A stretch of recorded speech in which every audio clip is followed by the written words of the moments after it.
හරි. මාතෘකාව දාගන්න. පරිගණක පද්ධතියේ දත්ත නිරූපණයට භාවිතා කරන ක්‍රම.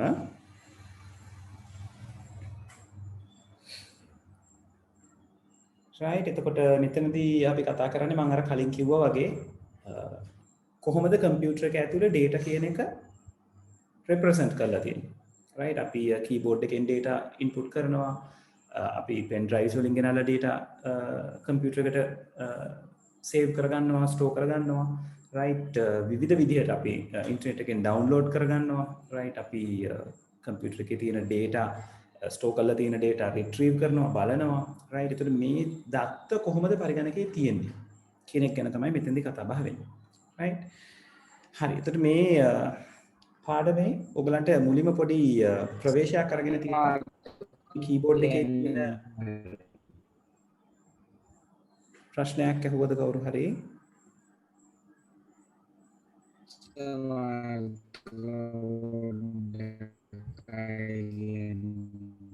පුතේ කතා කරන කෙනාගේ mic එක clear නැහැ.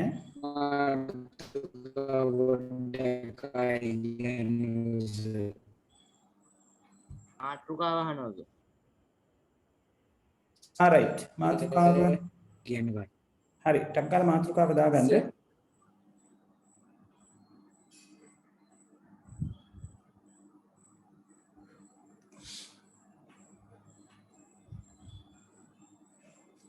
right. ඉක්මනට ලියා ගන්න.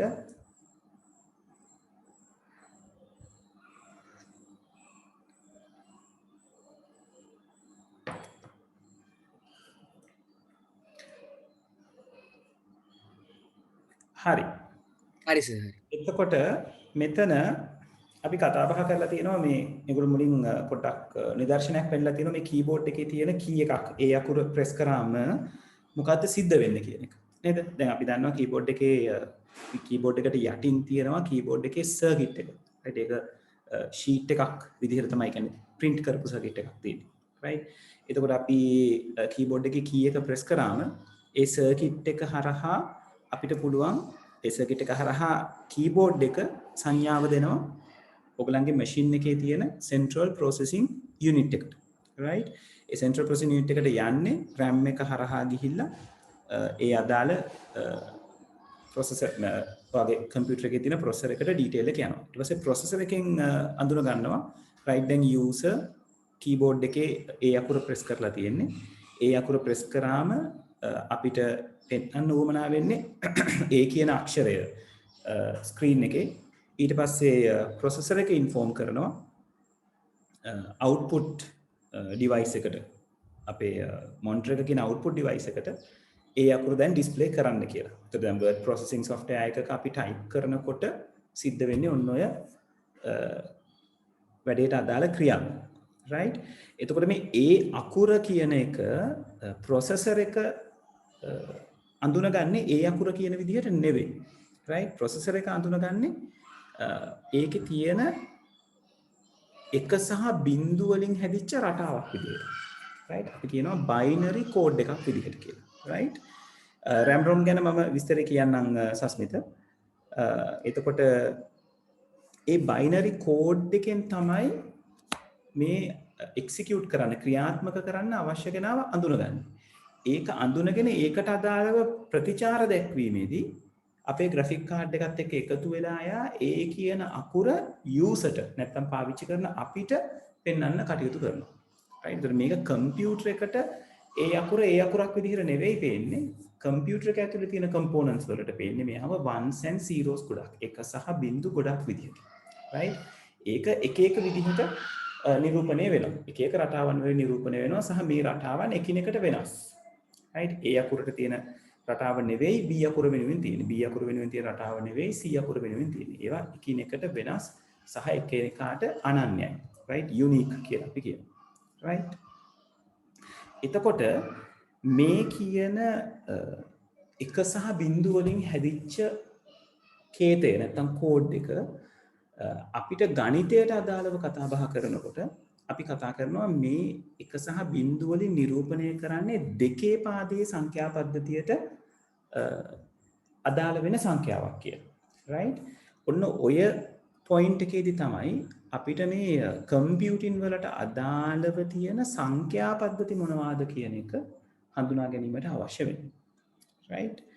එතකොට මෙතනින් එහාට අපි කතා බහ කරනවා මේ සංඛ්‍යා පද්ධතියක් කියන්නේ මොකක්ද? ඒ සංඛ්‍යා පද්ධතිය හැදිලා තියෙන්නේ කොහොමද? ඒව පරිගණකයේදී භාවිතා වෙන්නේ කොහොමද? පරිගණකයේ දත්ත නිරූපණය කරගන්න. right?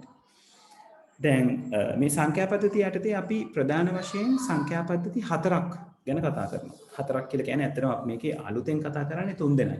එක්කෙනෙක් අපි දන්න සංඛ්‍යා පද්ධතිය. right? දශමය කියන සංඛ්‍යා පද්ධතිය. එතකොට ඊට අමතරව අපි කතා කරනවා ද්විමය, අෂ්ටමය, ෂඩ් දශමය කියලා සංඛ්‍යා පද්ධති 3ක්. බයිනරි, ඔක්ටල්, හෙක්සාඩෙසිමල් කියලා සංඛ්‍යා පද්ධති 3ක් ගැන අපි කතා බහ කරනවා. right? දැන් අපිට බොහොම සමීපම සංඛ්‍යා පද්ධතිය කියන්නේ 10 පාදේ සංඛ්‍යා පද්ධතියනේ. අපි දන්න කාලේ ඉඳලා අපි ඉලක්කම් වලින් යම් කිසි දෙයක් සඳහන් කරනවා නම් වයස කීයද, ඉස්කෝලේ තියෙන පන්ති ගණන කීයද, වාටින් යාළුවෝ ගණන කීයද, ඔය කියන හැම දෙයක්ම නිරූපණය කරන්නේ 10 පාදේ සංඛ්‍යා පද්ධතිය. right? අපි නම්බර් එකක් කියලා වැලියු එකක් විදිහට ඉදිරිපත් කරන ඕනම දෙයක් අපි කතා බහ කරන්නේ 10 පාදේ සංඛ්‍යා පද්ධතියට අදාළව. right? එතකොට මේ 10 පාදේ සංඛ්‍යා පද්ධතියට අදාළව ඒ 10 පාදේ සංඛ්‍යා පද්ධතිය අපි විස්තර කරගත්තොත්. විස්තර කරගන්නකොට අපි මේ 10 පාදේ සංඛ්‍යා පද්ධතියට තියෙන නම තමයි දශමයේ සංඛ්‍යා පද්ධතිය, ඩෙසිමල් නම්බර් සිස්ටම් කියලා අපි ඉංග්‍රීසියෙන් කියනවා. එයාගේ පාදය නැත්නම් බේස් එක කියලා අපි කියනවා. බේස් වැලියු එක අපි අරගන්නවා 10යි කියලා. දවුනට මතක ඇතිනේ අර පොඩි කාලේ අපි ඝනකරාමු වැන්දා. ඝනකරාමු අඳිනකොට ඔයගලන්ට ඝනකරාමුවක් පුරවන්න කියලා කිව්වම ඝනකරාමුවේ ඒ තියෙන කූරු වලට ඔයගොල්ලෝ අගයන් දුන්නේ 1 ඒවා, 10 ඒවා, 100 ඒවා, 1000 ඒවා කියලානේ ඔයගොල්ලෝ අගයන් දුන්නේ. right? අන්නේ 1 ඒවා, 10 ඒවා, 100 ඒවා, 1000 ඒවා කියන අගයන් ටික අපි මෙතනදී 10 බල විදිහට රිෆර් කරගන්නවා. right? සම්බන්ධ කරගන්නවා. right? එතකොට අපේ 10 පාදේ සංඛ්‍යා පද්ධතියක් නැත්නම් අපි මේ පාවිච්චි කරන සාමාන්‍ය සංඛ්‍යාවක් හැදෙන්නේ ඔන්න ඔය 10 බල ටික පාවිච්චි කරලා. right? උදාහරණයක් විදිහට අපිට කිනම ඔයගලගේ white board එක අරගන්නකම්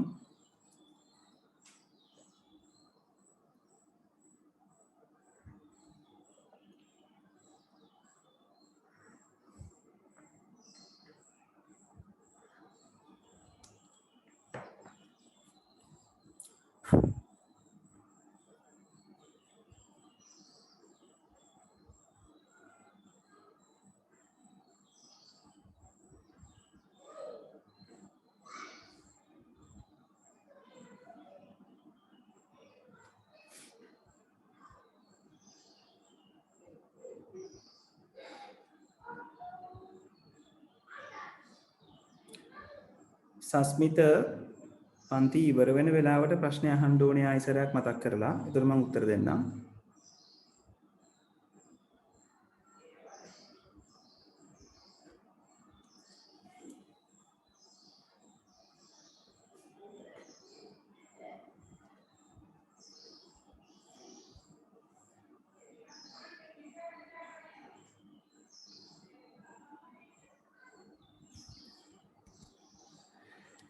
හරි. එතකොට මතකනේ මේ ඝනකරාමුව දැන් මේ ඝනකරාමුවෙන් නිරූපණය වෙන අගයක් මම ඔයගලගෙන් අහුවොත් මේ විදිහට පෙන්නලා මේකේ නිරූපණය වෙන අගය මොකක්ද කියලා ඔයගොල්ලෝ අහුවොත් ඔයගොල්ලෝ බොහොම සරලව උත්තරේ දෙනවා 231යි කියලා. right? එතන මෙයාගේ නිරූපණය වෙන්නේ 231 කියන අගය. දැන් මේ 231 කියන අගය හැදෙන්නේ කොහොමද? හැදෙන්නේ මෙන්න මෙහිමයි. අපි මේවට නම් නේද? පොඩි කාලේ ගහුවම අපි මේවා හරිම හයියෙන් කෑ ගහලා කියනවා නේද? 1 ඒවා, 10 ඒවා, 100 ඒවා කියලා අපි කියනවනේ. ඒතර දැන් මේක අපි 10 බල වලින් නිරූපණය කරගන්න හිතුවොත්. right? 1 කියලා කියන්නේ 10 බිඳුවේ බලය. 10 කියලා කියන්නේ 10 පළවෙනි බලය. 100 කියලා කියන්නේ 10 දෙකේමයි. right? එතකොට ඕගොල්ලන්ට පේනවා මේ අපි පාවිච්චි කරපු මේ 10 පාදයේ සංඛ්‍යා පද්ධතියේ ස්ථානීය අගයන් ටික අපි මේ ස්ථාන වලට අගයන් දීලා තියෙන 1 10 100 කියලා. ඒව පදනම් වෙලා තියෙන්නේ 10 බල විදිහට. right? එතකොට මේ 231 කියන මලීෂා තාම මොකොත් ලිව්වේ නැහැ. මේ 231 කියන අගය කොහොමද ඔයගලන්ට හැදිලා තියෙන්නේ? මේ 100 ඒවා දෙකක් හැදිලා ඔයගලන්ට 200යි කියලා දීලා තියෙනවා. ඊළඟට 10 ඒවා 3කින් 30 කියන එක හැදෙනවා. එකේ ඒවා එකකින් එක කියන එක හැදෙනවා. මේ ටික එකතු වුණාම තමයි 231 කියන එක මේ 10 පාදයේ සංඛ්‍යාවක් විදිහට අපිට නිරූපණය කරන්න පුළුවන් වෙන්නේ. right? දැන් අපි ඇත්තටම මේ ගැන හිතන්නේ නැහැ. අපිට ඝන කරාමුව දුන්නම අපි ටක් ගාලා දන්නවා මෙයාගේ නිරූපණය වෙන සංඛ්‍යාව මොකක්ද කියලා. අපි ටක් ගාලා ඒක 231යි කියලා කියනවා. නමුත් 231 හැදෙන විදිහ තමයි මම දැන් ඔය ඔයගලන්ට පෙන්නන්නේ. right? එතකොට ඒක අනිත් ඕනම සංඛ්‍යා පද්ධතියක් ගත්තොත් දැන් 10 පාදයේ සංඛ්‍යා පද්ධතියක මේ තියෙන 10 පාදයේ සංඛ්‍යා පද්ධතියක සංඛ්‍යාවක් නම් මෙතන තියෙන සංඛ්‍යාවල ස්ථානීය අගයන් හැදෙන්නේ එතකොට 10 බිඳුව 10 1 10 2 10 3 කියන විදිහට. right? ඔය විදිහම තමයි ඕගොල්ලෝ හිතුවොත් දෙකේ පාදයේ සංඛ්‍යා පද්ධතියක්. දෙකේ පාදයේ සංඛ්‍යාවක් තියෙනවා දැක්කොත් දෙකේ පාදයේ සංඛ්‍යාවක ඕගලන්ට දකින්න හම්බෙන ස්ථානීය අගයන් වෙන්නේ 2 බිඳුව 2 1 2 2 2 3 වගේ අගයන්. හරියට මේකේ අපි පාවිච්චි කරපු රටාවම තමයි මෙතන අපි පාවිච්චි වෙන්නේ. right? දැන් මේක ගැන අපි ඉස්සරහට තව විස්තරාත්මකව කතා කරනවා. right? මම දැනට පොඩි නිරූපණයක් විතරයි ඕගලන්ට පෙන්වන්න උවමනා වුනේ. හරි. එතකොට ඔයගලන්ට මේ අච්චු පොතේ තියෙනවා මේ සංඛ්‍යා පද්ධති එක එක සංඛ්‍යා පද්ධතිය ගැන පොඩි විස්තර කිරීමක් කරලා. right? මේ විස්තර කිරීම ගැන මේකේ තියෙන පොදු ලක්ෂණ ටික අපි බලමුකෝ. කොහොමද පොදු ලක්ෂණ ටික හැදිලා තියෙන්නේ? මම පොඩ්ඩක් මෙහා white board එකේ ආයසරයක් නිරූපණය කරනවා. පුතාලා මට විනාඩියක් දෙන්න ස්කෝල්ට කතා කරන්න.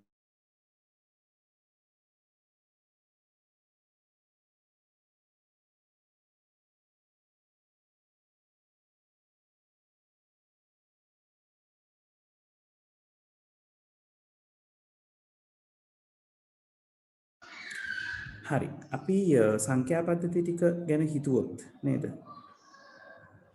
අපිට තියෙන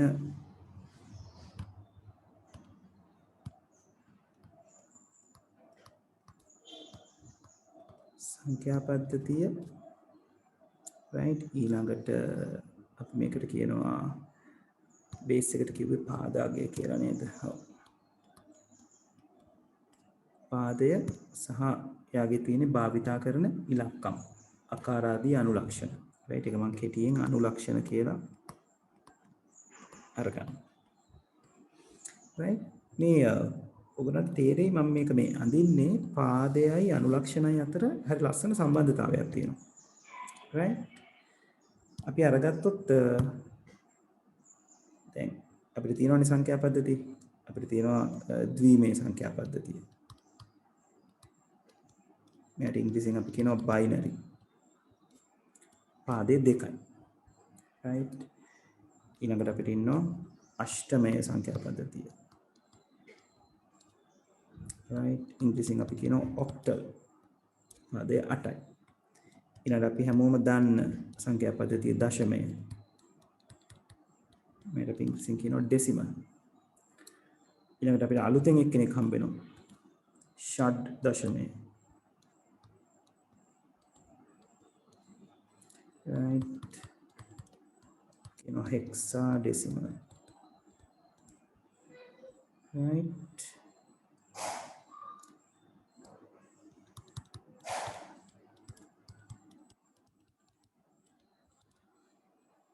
හරි දශමයක් කෙනාගේ පාදයේ 10යි ෂඩ් දශමයක් කෙනාගේ පාදයේ 16යි.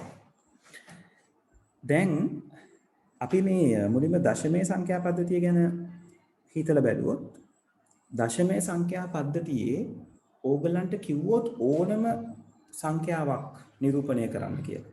right ඕනම අගයක් ලියන්න කිව්වොත් ඒ ඕනම අගයක් ලියන්න ඕගොල්ලන්ට ඉලක්කම් එකිනෙකට වෙනස් ඉලක්කම් 10ක් දීලා තිබ්බනම් ඇති. right? ඒ එකම ඉලක්කමක් නැවත නැවත යෙදෙන්න පුළුවන්. නමුත් අපිට ඕනම ඉලක්කමක් ලියන්න නම් අපිට එකිනෙකට වෙනස් ඉලක්කම් 10කින් මේ වැඩේ කරගන්න පුළුවන්. මොනවාද මේ ඉලක්කම් 10? අපේ පටන් ගන්න සංකේතය බිඳුව.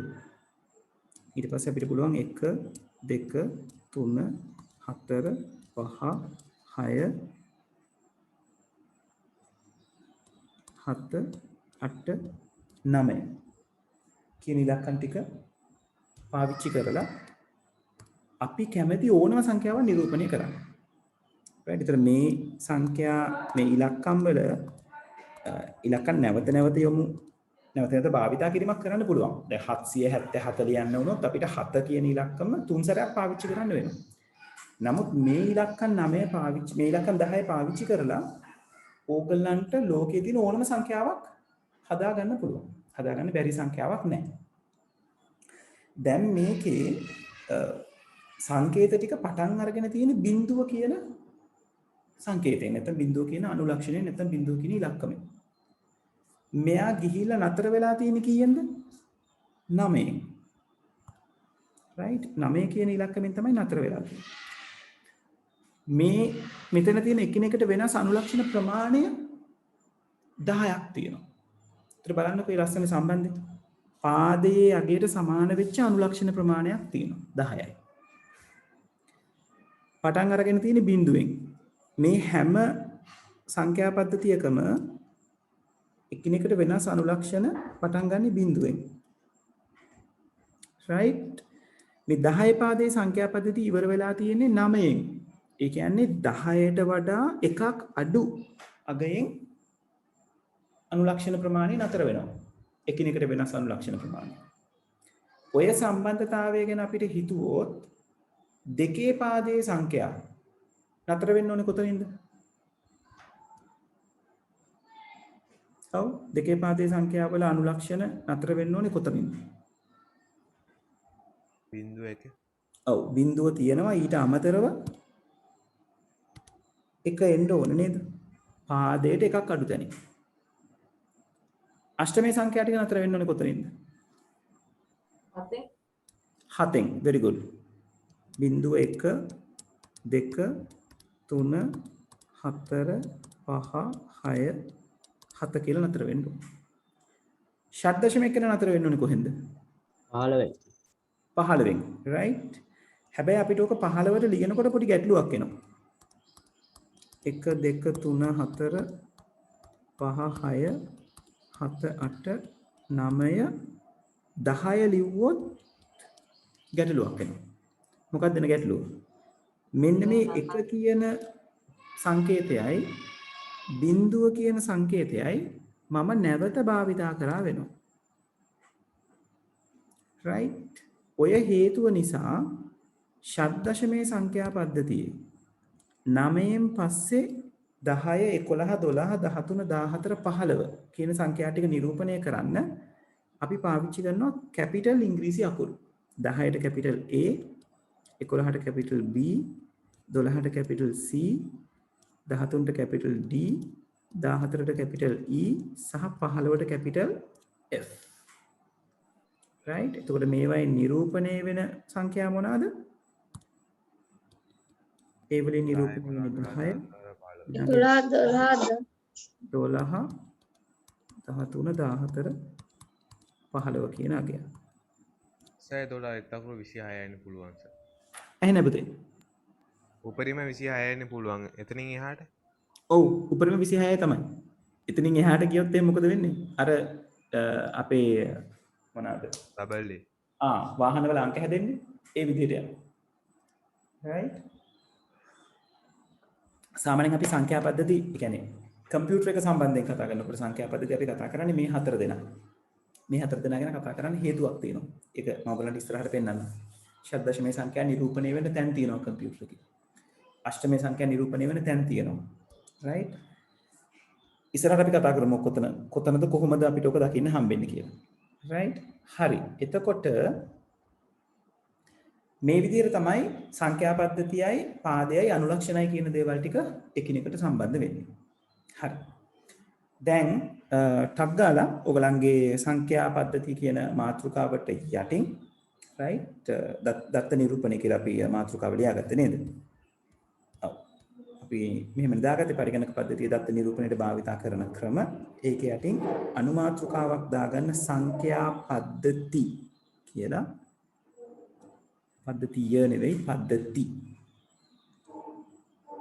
කියලා දාගෙන පරිගණකයේ දත්ත නිරූපණය සඳහා යොදා ගන්නා සංඛ්‍යා පද්ධති පහත ආකාර වේ. අන්නේ වාක්‍ය ලියාගෙන ඊට පස්සේ මම බෝඩ් එකේ තියෙන පින්තූරය දාන්නම්. ඒක ඇඳ ගන්න. මේකම තමයි අපි ඒකේ අර පොඩ්ඩක් දේවල් ටික නම් කරලා තියෙනවා. ඒක ටිකක් පැහැදිලි. සර් මොකද ලියා ගන්න ඕනේ? ඒ highlight කරලා තියෙන පුතේ ස්ක්‍රීන් එකේ ඒ දෙක ලියා ගන්න. හරි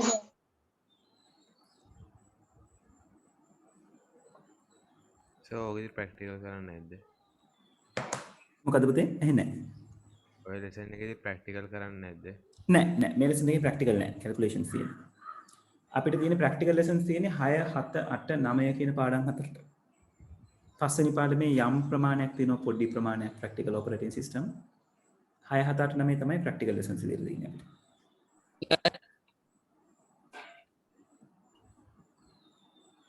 සර් ඔව් පුතේ. සර් මේ මාව මේ කට්ටුනා සිග්නල් ප්‍රශ්නයක් ඉඳ මේ මොන හරි ලියන් දුන්නද? මේ highlight කරලා තියෙන ටික තමයි අපි ලියා ගන්න කිව්වේ. මාතෘකාව ලියාගත්ත නේද? ඔව් සර්. හරි මාතෘකාව පස්සේ සංඛ්‍යා පද්ධති කියන අනුමාතෘකාව දාන්න. දාලා ටක් ගාලා මේ පේලිය ලියා ගන්න. සස්මිත පස්වෙනි පාඩම තමයි ඔපරේටින් සිස්ටම් කියලා කියන්නේ. මෙහෙයුම් පද්ධති.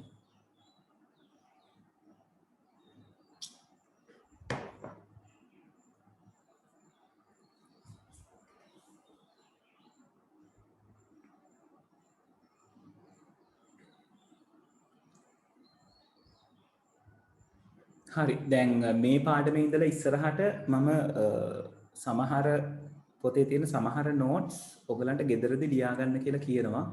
අපි ගිය පාඩම් වලදීත් ඔය කතාව කරා. මම නැවත මතක් කරන්නේ පොත් එකතු කරගන්න බැරි වෙච්ච කට්ටිය පොත් එකතු කරන්න.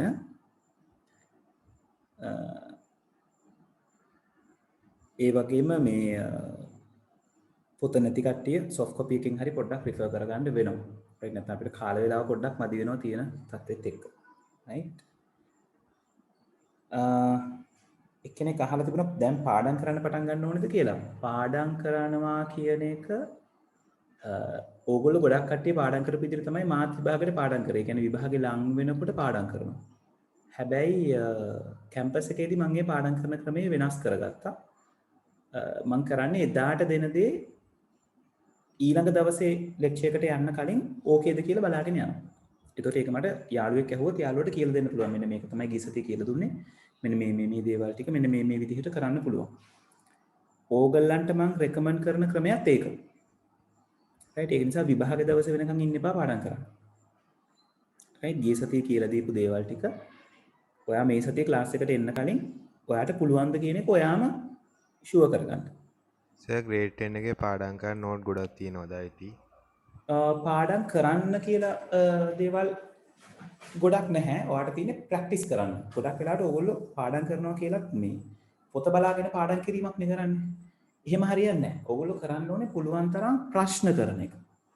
right pass papers තියෙනවා ඕගොල්ලන්ට 2007 ඉඳලම. right දැන් pass paper book එකක් ගත්තට කිසිම ගැටලුවක් නැහැ. pass paper book එකක් අරගෙන ඒකේ ඕගොල්ලන්ට නිකන් pass paper එකේ කියවලා කරන්න පුළුවන් ප්‍රශ්න ටික කෙරුවට කිසිම ගැටලුවක් නැහැ. right ඒ ප්‍රැක්ටිස් එක තමයි ඕගොල්ලන්ට උවමනා වෙන්නේ. හරි? සර් ක්ලාස් එකේ IT වලට එක්සෑම් එකක් එහෙම තියන්නේ නැද්ද? මට ඇහෙන්නේ පුතේ පැහැදිලිව. IT එක්සෑම් එකක් එහෙම තියන්නේ නැද්ද ක්ලාස් එකේ? ඔව් දැන් ඒක ගැන මම මේ හිතා ඉන්නේ. අපිට දැන් මේ මුණ ගැහෙන්න වෙලාවක් උනේ නැති වුණොත් මම පේපර් එකක් දෙනවා. right time කරලා ලියන්න බලාගෙන MCQ පේපර් එකයි පළවෙනි වාරයට අදාළව තියෙන පේපර් එකක් මම දෙන්නම්. එහෙම නැත්නම් අපි ඒක ලියලා පොඩ්ඩක් කතා බහ කරමු. right සංඛ්‍යා පද්ධති පාඩමත් කරලා ඉවර වෙලාම අපි ඒක ගැන බලමු.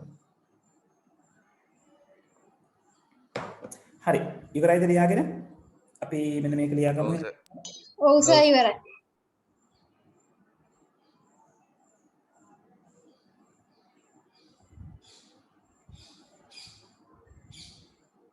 සර් ඔක ඇඳ ගන්නද?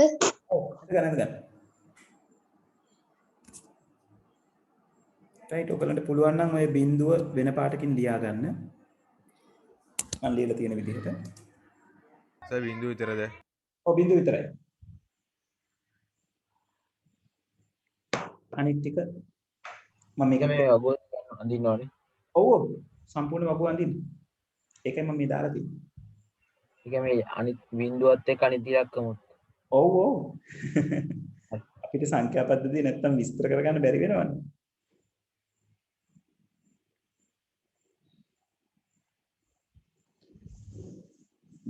එක්කෙනෙක් අහලා තියෙනවා මම එක වසරේ ඉඳලම මහා නාමයට ගියාද කියලා නෑ මම එක වසරේදී ගියේ එක වසරේ ඉඳලා පහ වසරට වෙනකන් ගියේ සෙන්ට් ජෝන්ස් නුගේගොඩ 6 වසරේ ඉඳලා තමයි මහා නාමයට ගියේ ශිෂ්‍යත්වයේ පාස් වෙලා තමයි මහා නාමයට යන්න ගෙවල් පුළුවන් කොහෙද? මං ඉන්නේ කොට්ටාවේ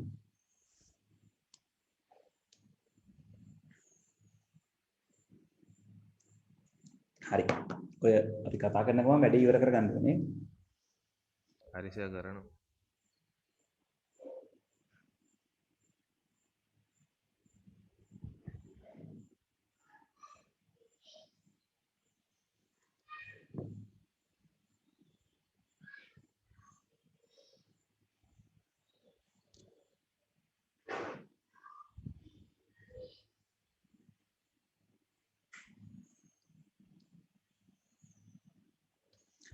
A level වලට මම කරේ maths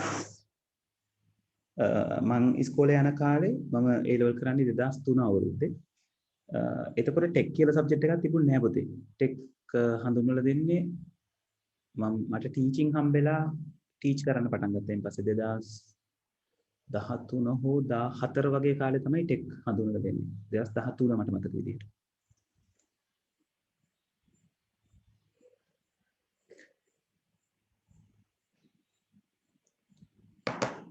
සාමාන්‍යයෙන් graphic design ද ලේසි නැත්නම් software engineering ද ලේසි? ඒක ලේසි අමාරු බව කියනවට වඩා අපිට කියන්නේ ඔයා කැමති පැත්ත තෝරගන්න එක තමයි හොඳ. මොකද දෙකේම තියෙන කිසිම විෂයක් ලේසි හෝ අමාරු කියලා කතන්දරේ එන්නේ ඔයා ඒකට දක්වන කැමැත්ත අනුව. ඔයා කැමති නම් software engineering ඉගෙන ගන්න ඔයාට ඒක හරි ලේසි. මොකද ඔයා කැමති ඉගෙන ගන්න. දැන් ඔයගොල්ලෝ එතකොට අපි එතන use කරන softwares මොනවද? software engineering වලටද? ඔව් සර්. ඒක course එකෙන් course එකට වෙනස් වෙනවා පුතේ. එතෙන්දී ඔයගලන්ට කියන්නේ සාමාන්‍ය course එකක් ඇතුලේ concepts කියලා දෙනකොට concept එකට දාලා database එකක් කොහොමද හදන්නේ, programming කොහොමද කරන්නේ, system එකක් කොහොමද හදන්නේ, කොහොමද plan කරන්නේ, ඒ කියන දේවල් ටික තමයි කතා බහ කරන්නේ. ඒතර එතනදී එක එක campus එක එක languages පාවිච්චි කරනවා. කොහොම හරි ඔයගලන්ට concept එක තමයි කියලා දෙන්නේ. හරි සර් thank you. right ඉවරද කට්ටිය ලියලා අන්තිම කියන්නේ සර් අර කොළ පාඩි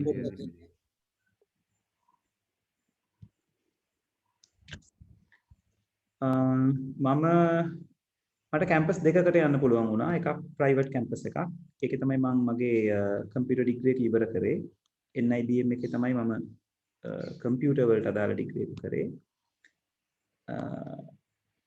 මම A level පාස් වෙලා මට යන්න හම්බුනේ රජරට විශ්වවිද්‍යාලයට මිහින්තලේ රජරට විශ්වවිද්‍යාලයේ ඩිග්‍රී එක මට කම්ප්ලීට් කරන්න උන්නේ නැහැ මොකද ඊට කලින් මම NIBM එකේ ඩිග්‍රී එක කම්ප්ලීට් කරා. ඉතින් අරක මග හැරුණා ඒක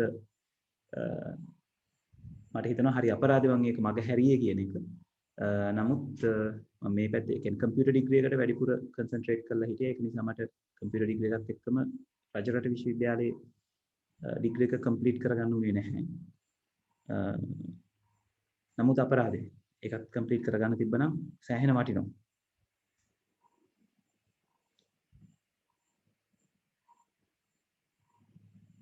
කියලා ඉවරයි සර්. හරි. right අපි ඉස්සරහට විනාඩියක් දෙන්නකෝ. ඉක්මන් කරන්න ඕනේ දැන්. ඉක්මන් කරමු.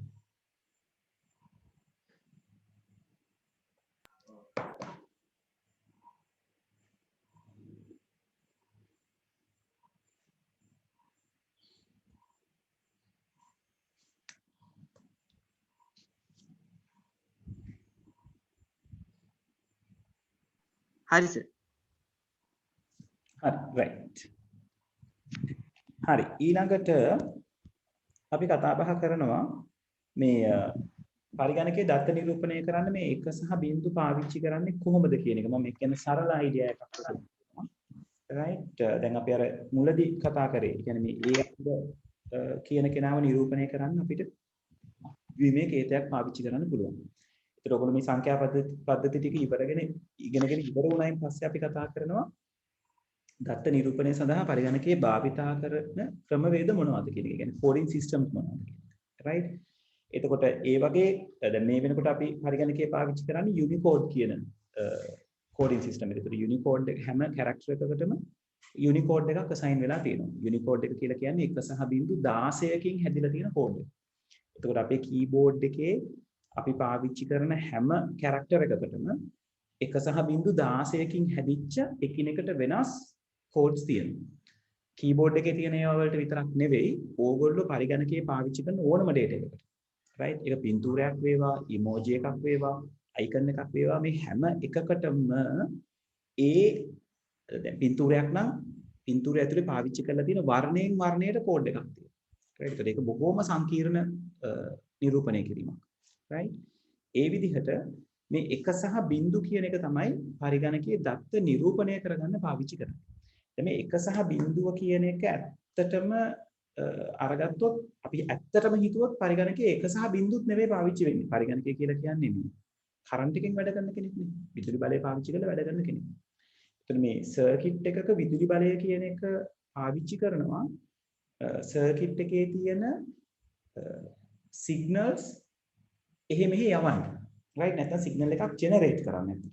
right ඒතර සිග්නල් එක ජෙනරේට් කිරීම සංඥාවක් නිපදවීම තමයි විදුලි බලය පාවිච්චි කරලා ඒගොල්ලෝ කරන්නේ. ඒතර සංඥාවක් නිපදවනකොට ඒගොල්ලෝ වැඩි විදුලි බලයක් දෙනවා. සංඥාවක් නිපදවීමක් නැති අවස්ථාවකදී ඒගොල්ලෝ විදුලි බලය අඩු කරනවා. අපි ඒකට කියනවා වෝල්ටේජ් ඩිෆරන්ස් එකක් කියලා. right වෝල්ටීයතා වෙනසක් කියලා. ඒතකොට මේ වෝල්ටීයතා වෙනස් වීමෙන් තමයි මේ එක සහ බිංදු කියන කෝඩ් එක හැදෙන්නේ. ඇත්තටම අපි එක බිංදු කියන එක ඇත්තටම මේ අපේ වාසියට නැත්නම් අපේ ලේසියට තමයි අපි එක බිංදු කියලා අරගෙන තියෙන්නේ. පරිගණකයේ ඇත්තටම වෙන්නේ යම්කිසි සංඥාවකට අදාළව යම්කිසි දත්තයකට අදාළව වෝල්ටීයතා වැඩිවීමක් සහ අඩුවීමක්. ඒතර වෝල්ටීයතා වැඩිවීම අපි එක කියලා නිරූපණය කරනවා. වෝල්ටීයතා අඩුවීම අපි බිංදුව කියලා නිරූපණය කරනවා. right එතකොට ඇත්තටම සර්කිට් එක ඇතුලේ කරන්ට් එක අඩු වැඩි වෙලා තමයි ප්‍රොසෙසර් එකට ඒ සංඥාව ලබා දෙන්නේ. ඒතර ප්‍රොසෙසර් එක අර කරන්ට් එක අඩු වැඩි වීම තේරුම් ගන්නවා. ඒක අපි තේරුම් ගන්න අපි කරන්ට් එක වැඩි වීම කරන්ට් එක මේ ඇත්තට මෙතන වෝල්ටීයතාවය කියලා අපි කතා කරන්නේ. වෝල්ටීයතාවයේ වැඩි වීම එක කියලා කන්සිඩර් කරනවා. වෝල්ටීයතා අඩු වීම බිංදුව කියලා අපි සලකා බලනවා. මොකද අපිට වෝල්ටීයතා අඩු වීම වැඩි වීම කිය දත්ත එක්ක කතා බහ කරන්න බෑ. ඉතින් අර වෝල්ටි කියන්නේ වෝල්ටීයතාවයේ අඩුවීම සහ වැඩිවීමට තියෙන අවස්ථා දෙකයිනේ. වැඩිවීම කියන අවස්ථාව සහ අඩු කියන අවස්ථාව. එතකොට ඒක හරි ලස්සනට අර 1.0ත් එක්ක මැච් කරගන්න පුළුවන්. ඒක නිසා අපි කියනවා පරිගණකයට තේරෙන්නේ 1 සහ බිංදු කියලා. ඇත්තටම පරිගණකයට තේරෙන්නේ 1 සහ බිංදුත් නෙවෙයි වෝල්ටීයතා වැඩිවීමක් සහ වෝල්ටීයතා අඩුවීමක්. right ඒතර ඔය කතාව තමයි මේගොල්ලෝ මේ කියන්න try කරලා තියෙන්නේ උතනින්. right අපි ඕක ඉස්සරහට කතා කරගමු. දැන් මේ මම කිව්වා නේද මේ ඔය අපි ඉගෙන ගන්න තියෙන number systems පාවිච්චි වෙන තැන් තියෙනවා කියලා. මේ තියෙන එක පාවිච්චි වෙන තැන්. right ඔයගලන්ට පේනවද මෙතන මේගොල්ලෝ පෙන්නලා තියෙනවා මේ 135 31 120 කියන අගයන් දශමයේ සංඛ්‍යාව විදිහට තමයි පෙන්නලා තියෙන්නේ. ඒවයින් නිරූපණය වෙන්නේ ද්විමේ සංඛ්‍යාවක්. right සහ මේ ඔයගලන්ට පේනවනේ ඒ සඳහන් කරලා තියෙන වට කරලා තියෙන රවුමේ පහළින්ම තියෙනවා මේ හෑෂ් ලකුණක් එක්ක 87.1F78 කියලා. ඒ කලයකට අදාළ යුනිකෝඩ් එක නේද? ඔව් කලයකට අදාළව තියෙන හෙක්සාඩෙසිමල් කෝඩ් එක ඔය පෙන්නන්නේ. F කියන සංකේතය අපිට හම්බෙන්නේ හෙක්සාඩෙසිමල් සංඛ්‍යා පද්ධතියනේ. ෂඩ් දශමයක කියලාදී. ඒතර මේ හෙක්සාඩෙසිමල් කෝඩ් එකක් තමයි කලයක වෙනුවෙන් පෙන්නලා තියෙන්නේ. එතකොට මේ ඇත්තටම මේ අපිට මේ ද්විමේ සංඛ්‍යාවල් දැන් මෙතන හෙක්සාඩෙසිමල් කෝඩ් එක ලියන්න ගියොත් බයිනරි කෝඩ් එක ලියන්න ගියොත් දිග කෝඩ් එකක්. එක සහ බිංදු ගොඩක එකතු වෙනවා. ඒතර ඒක කෙටි කරලා පෙන්වීමක් තමයි අපි ඔය හෙක්සාඩෙසිමල් කෝඩ් එක පාවිච්චි කරලා කරන්නේ. ඒක කොහොමද කෙටි කරන්නේ කියන එක අපි ඉස්සරහට ඉගෙන ගන්නවා. right? ඕක ඩෙසිමල් කෝඩ් එකකින් ලියන්නේ නැද්ද? පුළුවන්. ලියන්න පුළුවන්. දැන් මේ 135 31 120 කියන අගයන් ලියලා තියෙන දශමය කියලානේ. ඒතර මේ දශමය අගයන් ටික එන්නේ ද්විමය අගයන් වල නිරූපණයක්. right? ඒතර කොහොමද ඒක නිරූපණය කරන්න කියන එක තමයි අපි දැන් මේ ඉස්සරහට ඉගෙන ගන්න හදන්නේ. right? හරි. එතකොට ඕගලන්ගේ පොතේ මෙන්න මේ සංඛ්‍යා පද්ධති වලට අදාළව තියෙන අපි කතා හැම සංඛ්‍යා පද්ධතියකටම අදාළව අපි කතා කරන හැඳින්වීම් කීපයක් තියෙනවා. ඒකකයක් කියන්නේ මොකද්ද? සංඛ්‍යාවක් කියලා කියන්නේ මොකද්ද? බේස් එක කියන්නේ මොකද්ද කියලා. right? එතකොට අපි ඒකකයක් නැත්නම් යුනිට් එකක් කියලා කියනවා අපේ සංඛ්‍යා පද්ධතිය ඇතුලේ අපිට දකින්න හම්බෙන එක තනි කම්පොනන්ට් එකකට, එක තනි කොටසකට. right? ඒකට අපි කතා කරනවා ඒකකයක් කියලා. right? උදාහරණ විදිහට අඹ ගෙඩියක්. ඒතර අඹ ගොඩකින් ඒකකයක් වෙන්නේ අඹ ගෙඩියක්. රුපියල් වලින් අපි සංකේත කරන දෙයක ඒකකයක් වෙන්නේ රුපියල්. right? දින ගොඩකට අදාළව අපි කතා කරනකොට ඒකේ ඒකකයක් වෙන්නේ දිනයක්. ඒ විදිහට ඒකකයන් වෙනස් වෙනවා. right? සංඛ්‍යාවක් කියලා කියන්නේ ඒකක ප්‍රමාණයක්.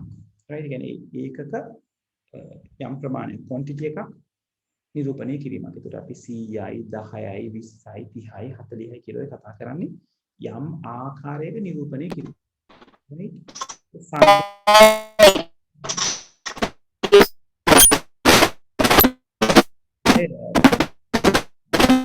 නැහැ. මට chat එකේ එවන්න message එක. right? ඊළඟට බේස් එක කියන්නේ මොකක්ද කියන එක අපි දැන් කතා කරා නේද? සංඛ්‍යා පද්ධතියක පාදය කියලා කියන්නේ සංඛ්‍යා පද්ධතියේ ස්ථානීය අගයන් නිරූපණය කරගන්න අපි පාදය පාවිච්චි කරනවා. සහ සංඛ්‍යා පද්ධතිය ඇතුලේ එකිනෙකට වෙනස් සංකේත කොච්චර තියෙනවද කියලා බලා ගන්නත් අපිට සංඛ්‍යා පද්ධතියේ පාදය පාවිච්චි කරගන්න පුළුවන්. right? හරි. අපි මෙන්න මේ දේවල් ටික චුට්ටක් ලියාගමු තප්පරයක් ඉන්න. ඒක දශමයේ සංඛ්‍යා පද්ධතියටම අදාළවම ලියනවද හැමෝටම පොදුවේ ලියනවද කියලා මට ගන්න.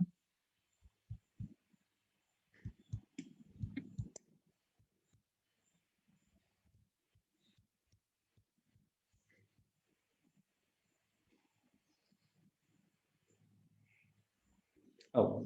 අපි මේ ටික මෙහෙම ලියාගමු. මේකට මාතෘකාවක් අවශ්‍ය නැහැ. මෙන්න මේ ටික අනු මාතෘකා විදියට අරගෙන මෙතන ඉඳලා මෙතනට ටක් ගාලා ලියා ගන්න. හරි. ඉක්මනට ලියාගමු. right? ඒ මාතෘකාවක් තියනවාද? නෑ. මේ ඒකකයේ සංඛ්‍යාව පාදේ කියන ටික අනු මාතෘකා විදියට අරගන්න.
රෙනුජ වගුවට පස්සේ අපි ලියන්නේ මේ ටික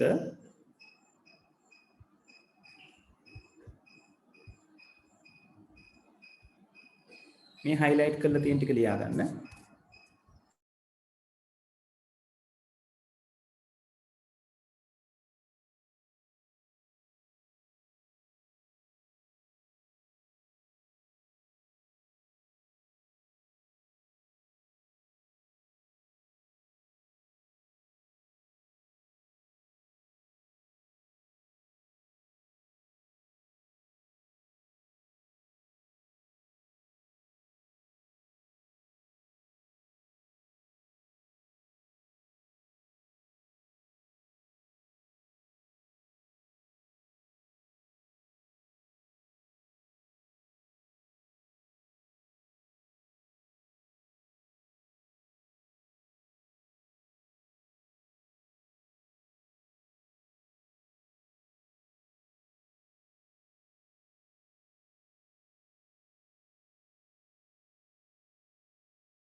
ඉවරද?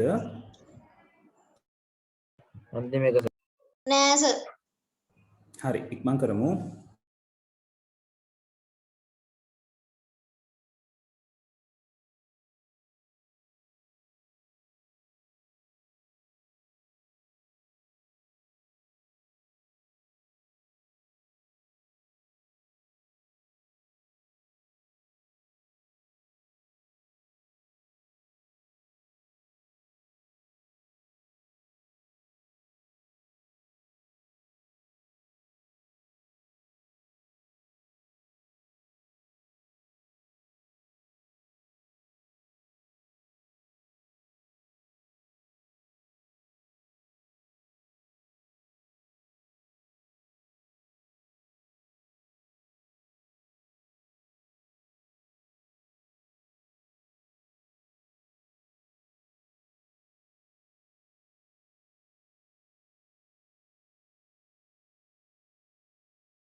right ඉවරයිද?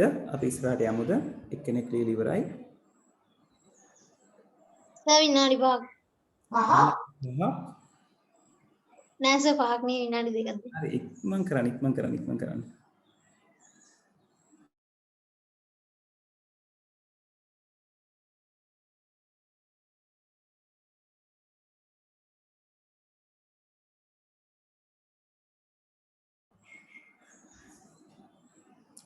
සස්මිත කමක් නැහැ මං හිතන්නේ ඔයා මේ අහන්නේ USB keyboard එකක් වෙනම separate laptop එකට connect කරලා පාවිච්චි කරනවනේ කිසිම ගැටලුවක් නැහැ.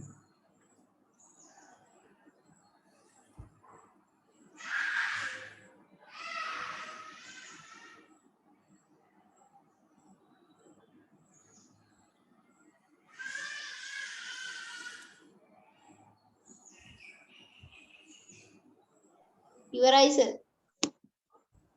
right අපි ඉස්සරහට යමු. හරි මෙතනින් පහලට ඔයගලන්ගේ අච්චු පොතේ නම් විස්තර කරලා තියෙනවා 10 පාදයේ සංඛ්‍යා පද්ධතිය මොන වගේද කියලා මේ අපි කතා කරපු ඒවා කොහොමද හැදිලා තියෙන්නේ කියන එකයි පෙන්නලා තියෙන්නේ. right ඒතර මම මේ ගැන විශේෂයෙන් ඔයගලන්ට කතා බහ කරන්න යන්නේ නැහැ. right අපි කෙලින්ම මේ සංඛ්‍යා පද්ධති වලට අදාළව තියෙන conversion conversion වලට යන්න කලින් පොඩි දෙයක් තියෙනවා කතා කරන්න මේ වැඩිම හා අඩුම වෙසෙසි ස්ථානය කියන එක most and least significant places කියලා අපි කතා කරනවා. මෙන්න මේක ගැන අපිට අයිඩියා එකක් ලබා ගන්න ඕනේ. right අපි දැන් මේක ගැන කතා කරමු. right මිනිඳු දැන් අපි කම්පියුටින් වලට අදාළව පුතේ කතා කරන්නේ මේ සංඛ්‍යා පද්ධති හතර ගැන. ඔයාට අපිට ගණිතයට අදාළව ඕන තරම් සංඛ්‍යා පද්ධති නිර්වචනය කරගන්න පුළුවන්. එකේ සංඛ්‍යා පද්ධතිය, දෙකේ සංඛ්‍යා පද්ධතිය, තුනේ සංඛ්‍යා පද්ධතිය කියලා අපිට ඕන තරම් ඒක නිර්වචනය කර ගැනීමක් කරගන්න පුළුවන්. right? එහෙම ගැටලුවක් නැහැ. right? හරි.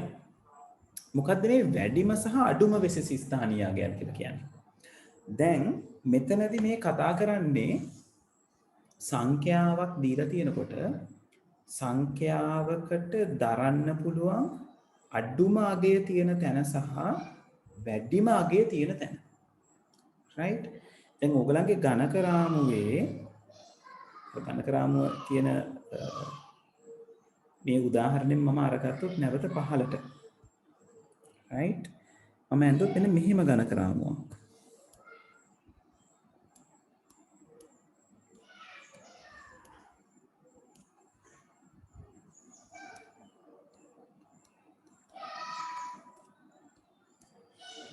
right දැන් මේක අපි දන්නවා 10 බිඳුවෙනි බලය මේක 10 පළවෙනි බලය මේක 10 දෙවෙනි බලය මේක 10 තුන්වෙනි බලය දැන් මේ මෙතන නිරූපණය වෙන සංඛ්‍යාව ඕගලගෙන් අහුවොත් ඕගොල්ලෝ ටක් ගාලා කියනවනේ 141යි 10 පාදේ දැන් මට මේ ගණක රාමුවට අදාළව මට මේ සංඛ්‍යාව ලියන්න කිව්වොත් මට පුළුවන් මෙයා ඉස්සරහට බිඳුවකුත් දාලා ලියන්න. මොකද මේ 10 3 වෙනි බලයේ තියෙන කූරේ මුකුත් නැහැනේ. නේද? ඒක අපිට බිඳුවකින් නිරූපණය කරන්න පුළුවන්. ඒ වුණාට මේ බිඳුවට අගයක් තියනවද? මේ බිඳුවට කිසි අගයක් නැහැ නේද? ඒ කියන්නේ වෙන විදිහකින් කියනවා නම් මේ බිඳුව මෙතන තිබුණත් එකයි නැතත් එකයි අපිට. මොකද ඒකෙන් අපේ සංඛ්‍යාවට මේ සම්පූර්ණ සංඛ්‍යාවට කිසිම බලපෑමක් කරන්නේ නැහැ. right? හැබැයි මම ගණක රාමුවක් ඇඳුම් මෙන්න මේ විදිහට.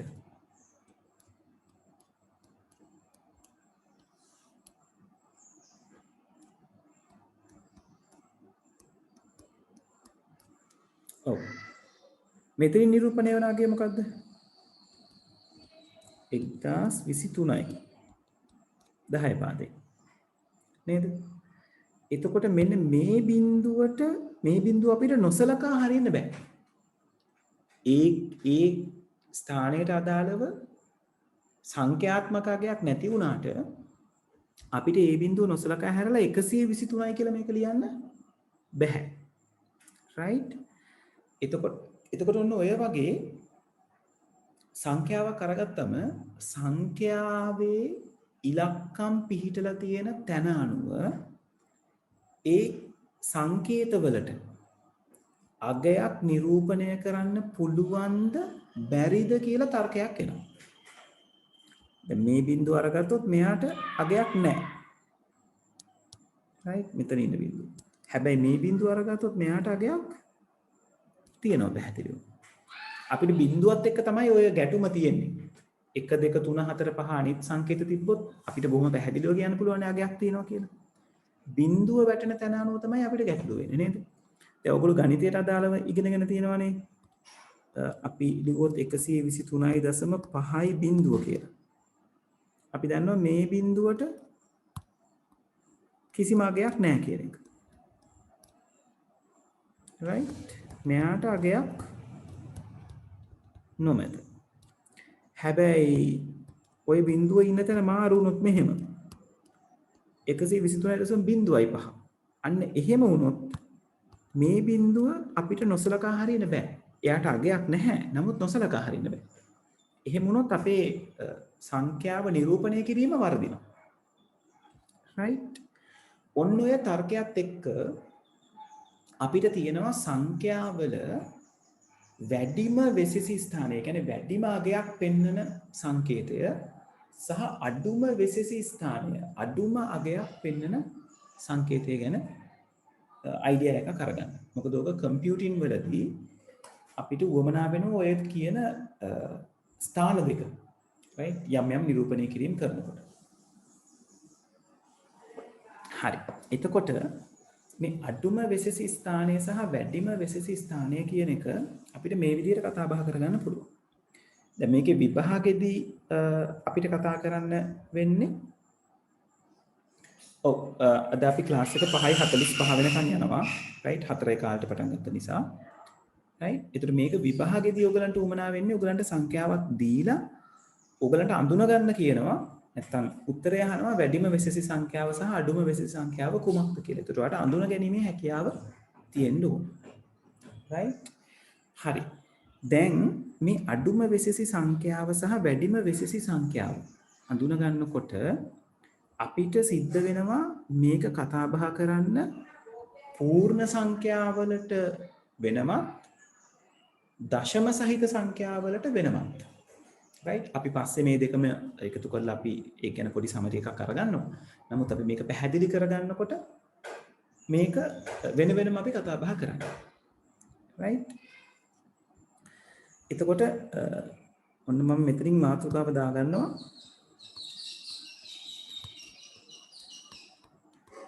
අඩුම වෙසෙසි සංඛ්‍යාංකය. right? අඩුම වෙසෙසි සංඛ්‍යාංකය. right? මෙයාට අපි ඉංග්‍රීසියෙන් කියනවා least significant digit. කෙටියෙන් කියනවා LSD. right අඩුම වෙසෙසි සංඛ්‍යාවක් මේක පූර්ණ සංඛ්‍යාවකට අදාළව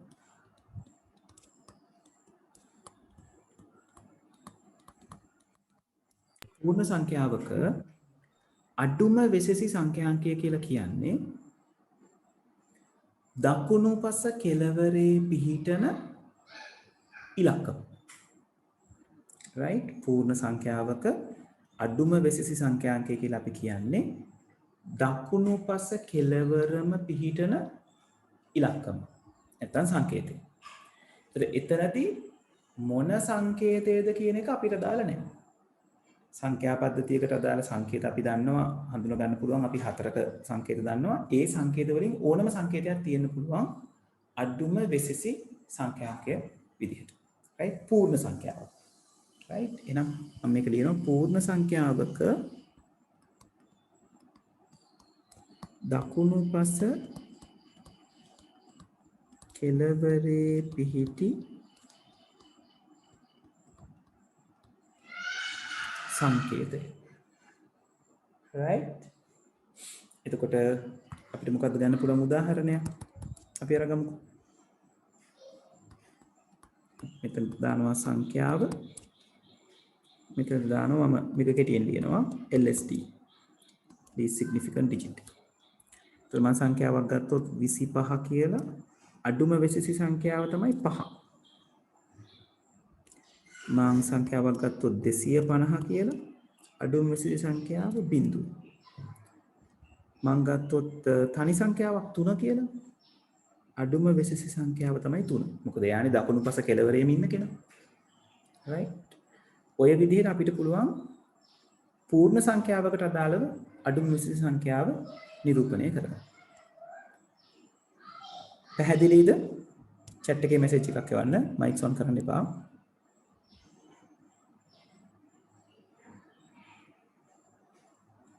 right හරි එතකොට දැන් අපි බලමු දශම සංඛ්‍යාවකට අදාළව මොකද වෙන්නේ කියලා දශමයේ සංඛ්‍යාවට මේ දශමය කියන්නේ දශම සහිත සංඛ්‍යාවක් දශම සහිත සංඛ්‍යාවක right දශම සහිත සංඛ්‍යාවක සිද්ධ වෙන දේ තමයි දශම සහිත සංඛ්‍යාවේ දකුණු අත පැත්තේ කෙළවරේම අගේ තමයි අපි සලකන්නේ. හැබැයි එයා බිඳුවක් නොවිය යුතු කෙනෙක්. හරියට ඒතර අපි කියනවා දකුණු පස කෙළවරෙන්ම පිහිටි බිඳුව නොවන අගය තමයි අපි අඩුම වෙසෙසි සංඛ්‍යාංකය කියලා හඳුන්වගන්නේ දශමය සංඛ්‍යාවක දශම සහිත සංඛ්‍යාවක. ඒතර දශම සහිත සංඛ්‍යාවක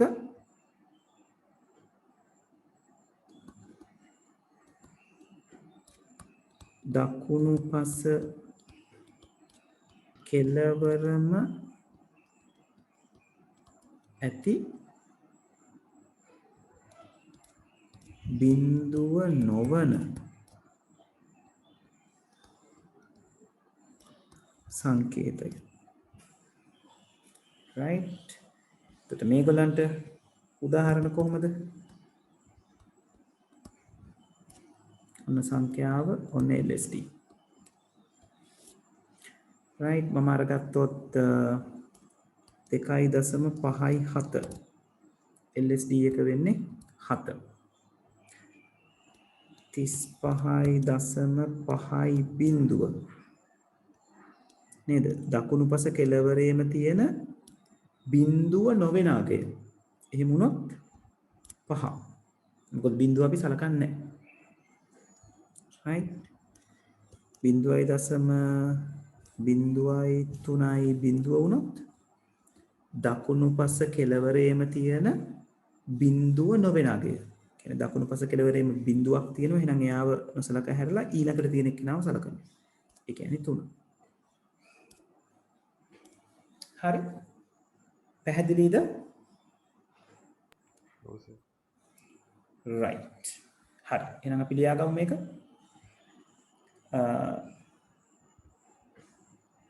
මාතෘකාව විදිහට අඩුම වෙසෙසි සංඛ්‍යාංකය කියලා දාගන්න right දාගෙන ලියන්න පටන් ගන්න. මම හිමින් සැරේ ස්ක්‍රීන් එක උඩට කරනවා.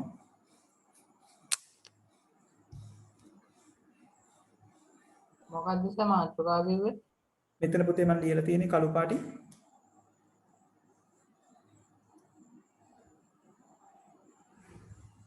සර් ඇඳදින වගුවේවත් අඳිනව නේද?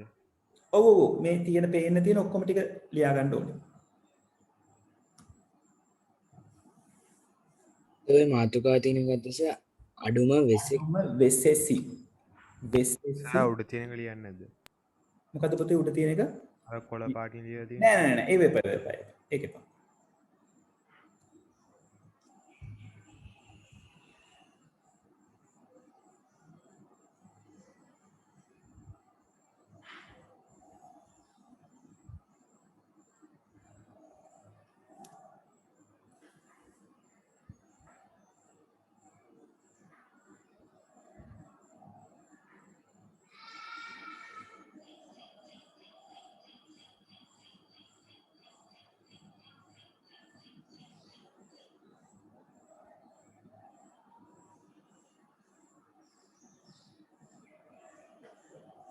සර් දැන් ප්‍රශ්නයක් ඇහුවොත් සර් 250 දීලා මේකේ අඩුම වශයෙන් සංඛ්‍යාන්තය මොකක්ද කියලා එතකොට අපි බිංදුව ලිව්වාම හරි නේද සර්? ඔව් ඔව් බිංදුව.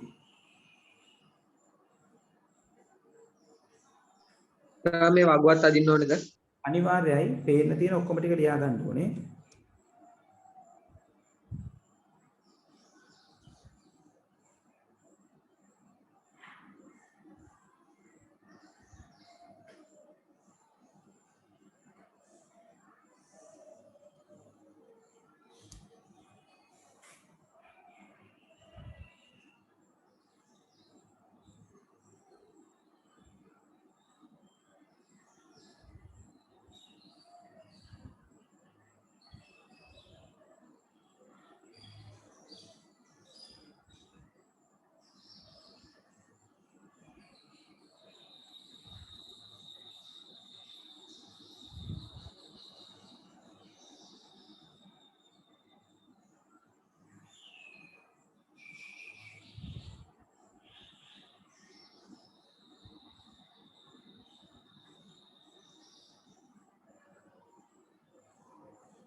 හරි සර් ඒ ටික ලිව්වා.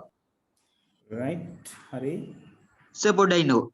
හරි. දැන් මම පොඩ්ඩක් පෙන්නවා. හරි. ඔතනට වෙනකම් විතරයි තියෙන්නේ.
සර් දශමයෙන් පස්සේ තවත් මේ සංඛ්‍යාවත් එහෙම ඒකිනුත් බිංදුව හැර අනිත් මේ සංඛ්‍යාවන්ටි සර් LCD වෙන්නේ LSD වෙන්නේ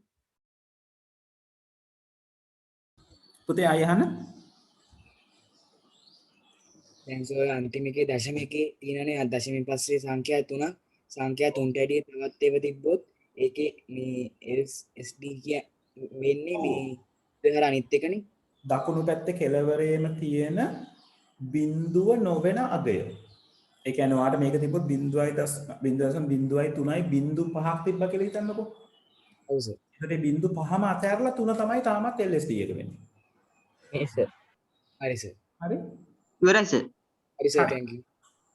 right. ඉවරයි සර් ඉවරයි. හරි. ඊළඟට අපි අරගමු වැඩිම වෙසිසි සංඛ්‍යාංකය කියන තැනට. right? වැඩිම වෙසිසි සංඛ්‍යාංකය කියලා කියන්නේ most significant digit කියන එක. right? ඒතර ඊළඟ මාතෘකාව වැඩිම වෙසිසි සංඛ්‍යාංකය.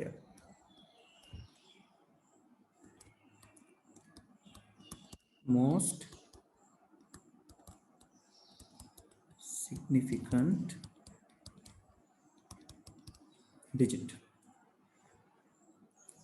මෙතනදී නම් පූර්ණ සංඛ්‍යාව වලට අදාළව තමයි අපි වැඩිපුරම කතා කරන්නේ. හැබැයි දශම පමණක් පවතින සංඛ්‍යාවක් තියෙන්න පුළුවන්. ඒ කියන්නේ අපි දැන් මේ උඩ වගුවේ ලියලා තියෙනවා මම 0.0.3 කියලා. අන්න එහෙම වුණොත් පූර්ණ සංඛ්‍යා පැත්තක් නැහැ මේකේ. දශමය සංඛ්‍යා පැත්තක් පවතින පැත්තක් තමයි තියෙන්නේ. ඒතර අන්න ඒ වගේ ඒ දෙපැත්ත ගැනත් අපිට කතා බහ කරන්න වෙනවා. right? හරි. එතකොට අපි මේකත් ඒ දෙආකාරයට කතා කරමු. පළවෙනි ආකාරය තමයි පූර්ණ සංඛ්‍යාවක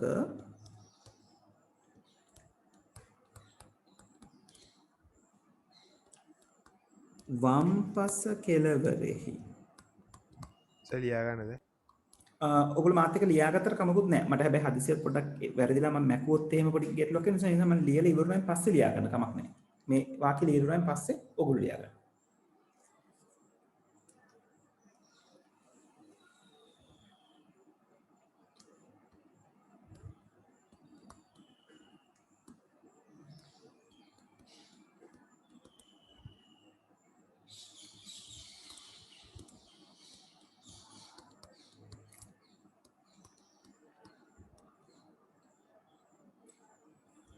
right? පූර්ණ සංඛ්‍යාවක වම්පස කෙළවරෙහි බිඳුව නොවන අගය. right? එතකොට මේකේ උදාහරණ අපි බලමුකෝ. එහෙම තියෙනවා. සංඛ්‍යාව මම අරගන්නවා MSD most significant digit. අපි කෙටියෙන් කියන්නේ MSD කියලා.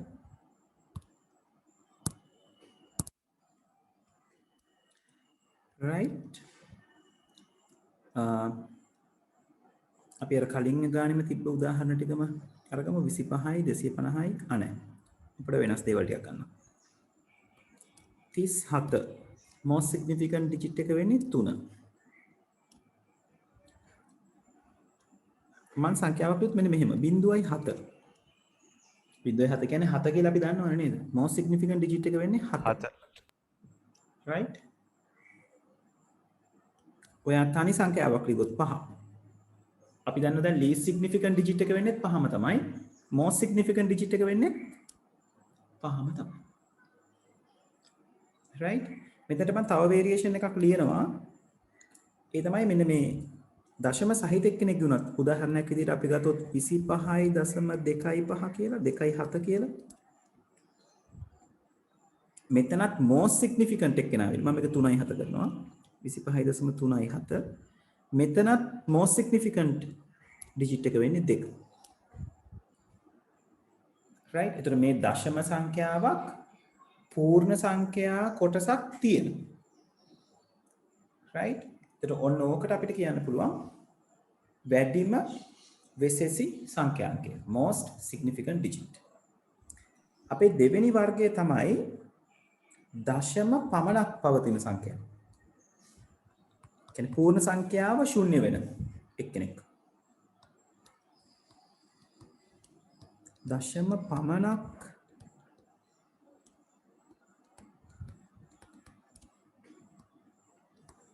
පවතින සංඛ්‍යාවක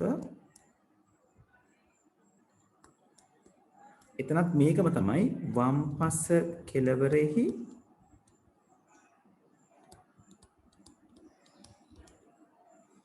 මේ තප්පරයක් ඉන්න පොඩි දෙයක් කන්ෆර්ම් කරගන්න ඕනේ මට.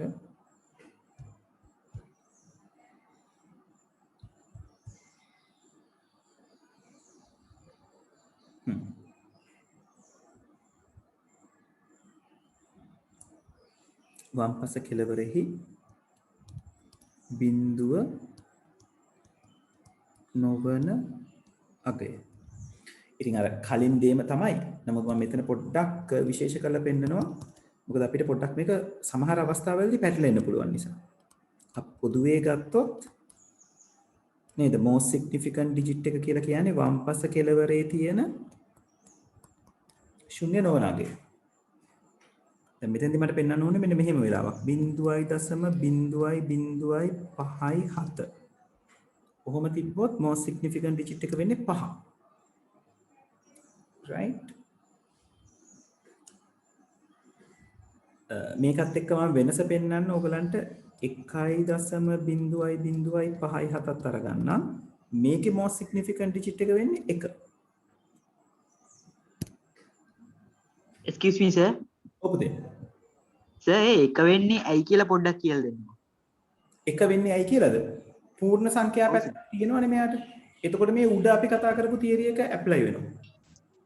ඒ කියන්නේ අපි කතා කරන්නේ වම්පස කෙළවරේ බිඳුව නොවන අගයනේ වැඩිම වෙසෙසි සංඛ්‍යාකය කියලා. එතකොට මේ 1.0.057 ගත්තොත් වම් පැත්තේ කෙළවරේම බිඳුව නොවන අගයක් විදිහට අපිට එක පේන්න තියෙනවා. ඒක නිසා අපිට එක අරගන්න පුළුවන්.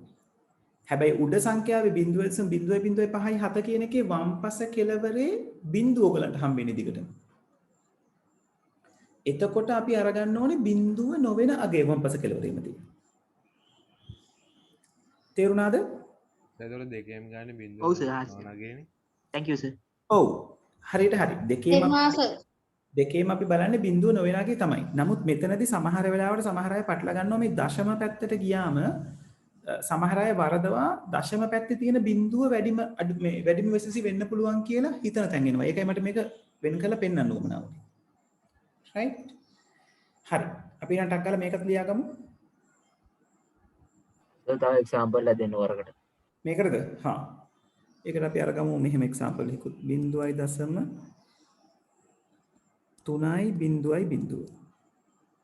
මේකේ MSD එක වෙන්නේ 3. මේකේ LSD එක වෙන්නේ කීයද? 0.3 LSD එක කීයද? 3. ඒත් 3ම තමයි. very good. හරි. අපි ලියාගමු. ඉක්මන් කරමු.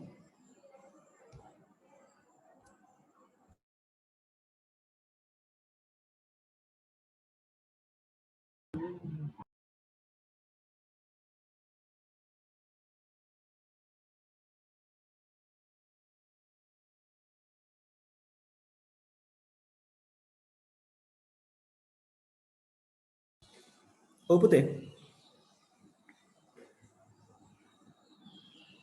කවුරු හරි සර් කියනවා ඇහුණා මට. හරි. තප්පරයක් ඉන්න මට නැනපෙත පැත්තට කෝල් එකක් ගන්න ඕනේ. තප්පරයක් ඉන්න. ඔයගොල්ලෝ ලියාගෙන යන්න මේක.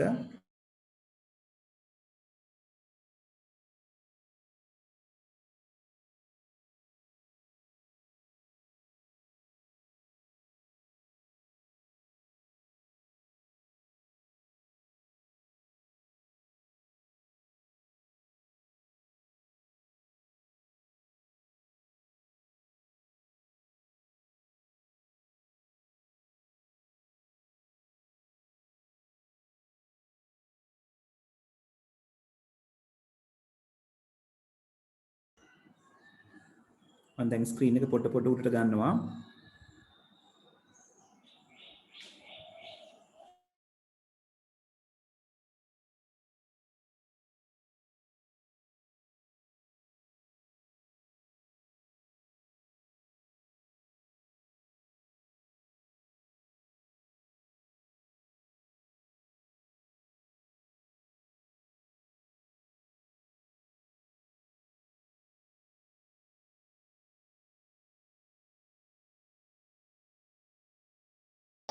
සර් ලියලා ඉවරයි. පොඩ ඉන්න සර්. පොඩ්ඩක් ඉන්න අනිත් අය ලියන එක. හරි මම ඔය අන්තිම ටික උඩට ගත්තා. රයිට් ලියා ගන්න කලබල නැතුව. ඉවරයි විනාඩියක් ඉවසලා ඉන්න අනිත් අය ඉවර වෙනවා.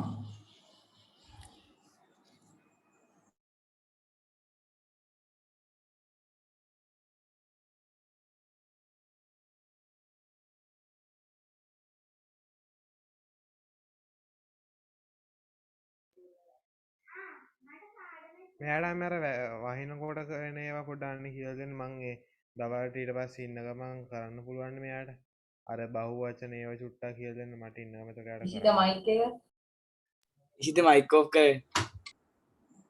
හරි හරි. IT වල බහුවචන තියනවද?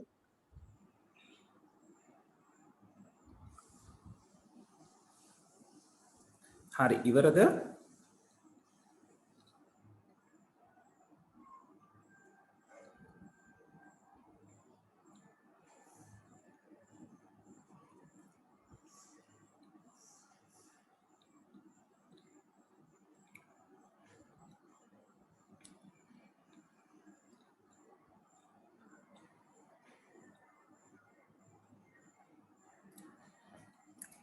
ලියාගෙන ඉවරද ළමයි? ඔව් සර්. රයිට්. තාමත් ලියන කවුරු හරි ඉන්නවනම් ඉන්ඩිකේට් කරන්න.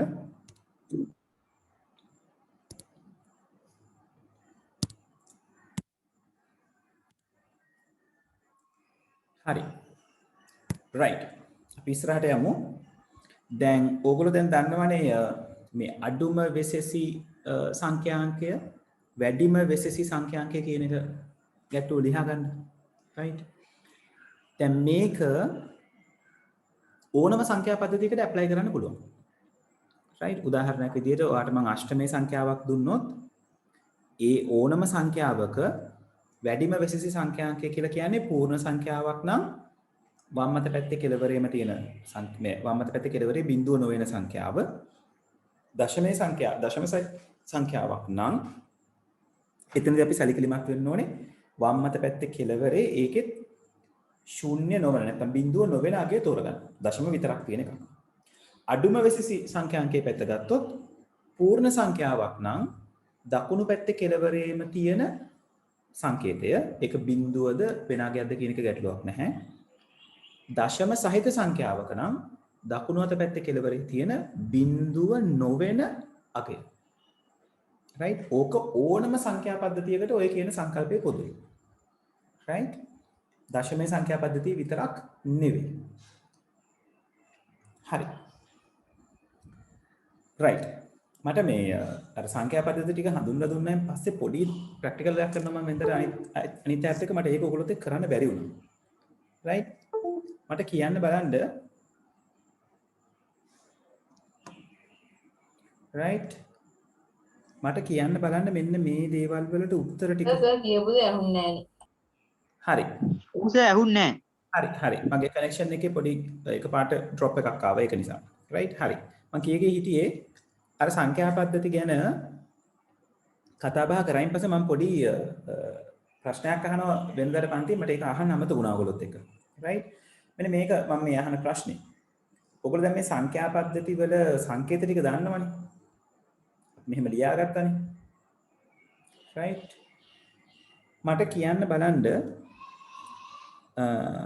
දැන් මේ සංඛ්‍යා පද්ධති වල සංකේත දැනගත්තම අපිට පුළුවන් මොකක් හරි සංඛ්‍යාවක් දුන්නම ඒ සංඛ්‍යාව මේ යම්කිසි සංඛ්‍යා පද්ධතියකට අයිතිද නැද්ද කියලා හොයාගන්න right අපි අයිතිද නැද්ද කියලා හොයාගන්නේ අපි බලනවා මේ සංඛ්‍යාව ඇතුලේ අපිට දීලා තියෙන සංඛ්‍යාව ඇතුලේ මේ අපි කතා කරන සංඛ්‍යා පද්ධති වල සංකේත ඇතුළත් වෙනවද කියලා.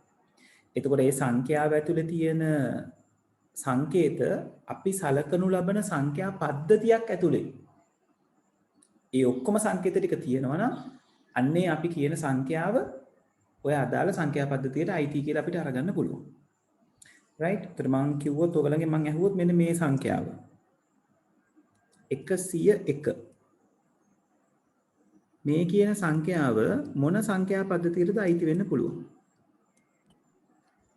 ද්විමේ සංඛ්‍යා පද්ධතියට ද්විමේ සං ද්විමේ සංඛ්‍යා පද්ධතියට විතරද? අෂ්ටම බොහොම සං දශමයට ඔව්. දශමය සංඛ්‍යාවල අෂ්ටමය සංඛ්‍යාවලට මුලින්ම කියන්නකෝ ඇයි මේක ද්විමේට අයිති වෙන්නේ කියලා?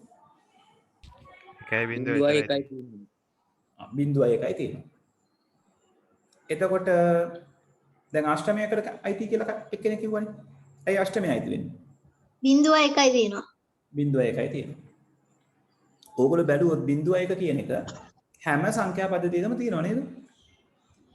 ඒ කියන්නේ මේ 101 කියන අගය සංඛ්‍යාව ද්විමය කෙනෙක් වෙන්නත් පුළුවන්, අෂ්ටමය කෙනෙක් වෙන්නත් පුළුවන්, දශමය කෙනෙක් වෙන්නත් පුළුවන්, ෂඩ්දශමය කෙනෙක් වෙන්නත් පුළුවන්. ඔන්න ඔය හේතුව නිසා අපි සංඛ්‍යා පද්ධති පාඩමට අදාළව සංඛ්‍යා ගැන කතා කරනකොට නිතරම එයාගේ පාදය මොකක්ද කියන එක සඳහන් කරන්න ඕනේ. නැත්නම් අපිට මේ සංඛ්‍යාව ගැන හරි අයිඩියා එකක් ගන්න බැරි වෙලා යනවා. එතකොට මෙයා දෙකේ පාදේ නම් අපි 2 කියලා සඳහන් කරන්න ඕනේ. 10 පාදේ නම් අපි 10 කියලා සඳහන් කරන්න ඕනේ. පාදයක් දීලා නැතුව ඕගලංගෙන් අර මම හෝ වගේ ප්‍රශ්න අහන්න පුළුවන්. දැන් මේ 123 කියන අගය මෙයා ඇයිද මොන සංඛ්‍යා පද්ධති වලටද? අෂ්ටමයටයි දශමයටයි සජ්ජය අනේ ඔව් අෂ්ටමය අයිති.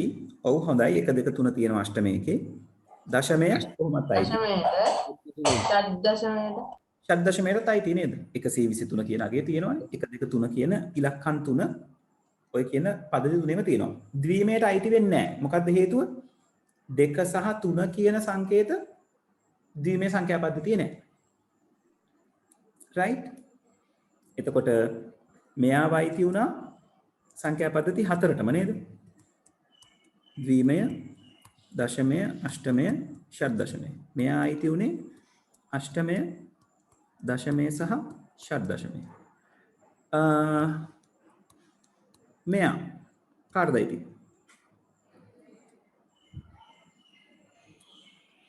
දශමය සංඛ්‍යා පද්ධතියට දශමයටයි ෂඩ්දශමයට දශමයයි දශමයයි සද්දශමයයි. මෙයා අෂ්ටමය වෙන්න බෑ. ඇයි හේතුව?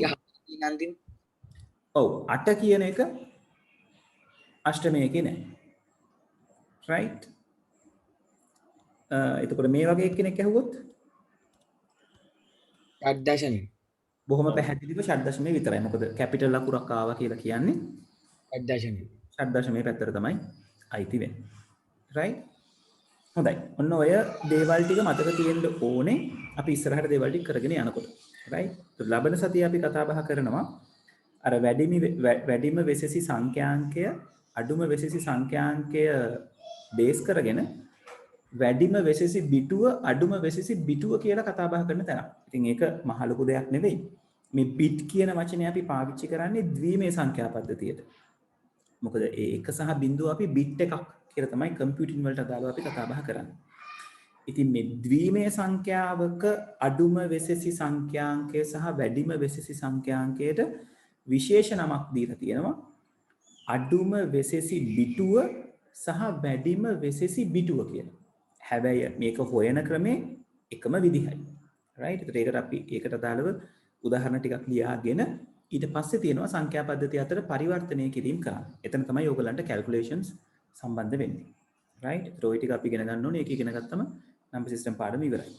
right? හරි. එහෙනම් ඊළඟ සතියේ හම්බෙමු. ප්‍රශ්න තියෙන අය ඉන්න. right?